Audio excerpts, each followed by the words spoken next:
Hi, everyone. You're joining us in the Voice of Faith. And today I want to talk to you about choices, making choices. It's impossible for us to make the right choice all the time and never make a mistake. All of us, we have made wrong choices in life. And what do we do when we make wrong choices? There are only two options. Number one, you make a wrong choice, but you ignore the facts and the reality, and the person goes down the wrong path stubbornly, ignorant, proud, and they refuse to admit their mistake. And because of that, they will lose time and lose money. Sometimes people do that because of pride or because they don't want to lose face or they want to prove a point. There's one other choice, which is to quickly admit you're wrong, save money and save time, turn around and go back to the very beginning where you started and consider your ways and make the right choice. Now, this sounds easy, but it doesn't always happen in an easy way. And that's exactly what I want to talk to you about today because both the rich people and poor people, successful people and unsuccessful people, both of them will make right choices and wrong choices. If you make more right choices and less wrong choices, most probably your life is improving. And successful people, they have this quality of when they make wrong choices, that they don't insist with the wrong choice. Successful people have this quality that they don't allow their pride to be above their heads. They understand wrong choices will cost me financially, physically, mentally, perhaps even relationships. So they quickly pull up the handbrake. They pull the handbrake, they stop the car, they will not continue moving in the wrong direction. This is intelligence, and that's the quality of successful people. You have seen it as well in the business world, where companies that invested in building a mobile phone or they created an invention, if they notice it's not working, they will no longer invest money in it. They will cut their losses and they go to another project. And they are humble to admit it didn't work. They will share this with their shareholders. There's also a good example in the Bible of a very successful person, but that committed a mistake. Let's read here about this man. In the book of Genesis, talking about Abraham. Now there was a famine in the land, and Abraham went down to Egypt to dwell there, for the famine was severe in the land. Then Abraham went up from Egypt, he and his wife, and all that he had, and Lot with him to the south. Abraham was very rich in livestock, in silver, and in gold. Okay, this is very nice because the Bible gives us this example, and the Bible talks about good moments and bad moments. The Bible talks about the success and the failures of all the people in the Bible, including Abraham, a very successful person. But there was a moment in his life when the country was suffering with a famine economically. He was worried, and because of that, he went to Egypt. And that was a mistake. He went in the wrong direction, put himself in danger, put his wife in danger, and the longer he was staying in Egypt, the more complicated things became. And what can we learn with Abraham?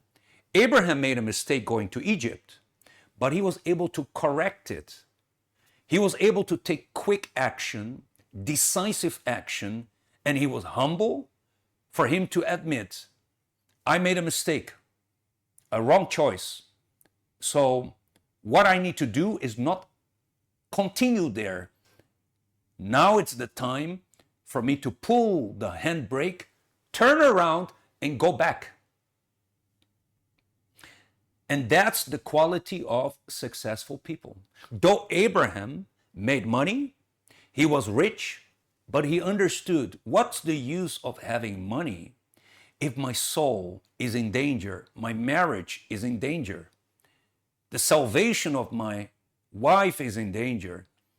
And when he turned around and he left Egypt, leaving Egypt also was a message that he was intelligent, a message that he wasn't perfect because he made a mistake, but he was sincere to recognize his error. And God doesn't work with perfect people because there are no perfect people in this world, but God is looking for sincere people. God works with sincere people. Even when these sincere people are wrong or they make wrong choices, God is able to help them, God is able to work with them because they are sincere. It's impossible to help a person that is in denial. It's impossible to help a person that doesn't recognize their mistakes. But once a person is able to say, my bad, my wrong, my error, and I don't want to insist, I just need a way out, an exit, a solution, show me the way, God will reveal himself to that person. And it's good news for everybody. If you have taken a wrong turn, if you have taken a wrong exit, if you have made wrong choices, if you feel guilty, if you have regrets, if you feel ashamed, it doesn't matter how you feel or what has happened to you. The story of Abraham is a proof that there is a way back to God, and there's a way for you to reset your life. There's a way for you to redeem your life and to start all over again. But from the beginning. Because as we conclude here, look where Abraham went after he left Egypt. And he went on his journey to the place of the altar, which he had made there at first. And there Abraham called on the name of the Lord. All right, so we know that everything good starts at the altar. Everything good begins at the altar. And Abraham understood, okay, it's not enough to pull the handbrake and turn around my journey and leave Egypt. Now I need to find the right place where I can restart my life. And that's the altar. Maybe you have not been close to the altar, or you have been distant from the church, or maybe you're not reading the Bible the way you used to read the Bible, or perhaps you're not praying the way you used to pray before. All of that, you can change that at the altar.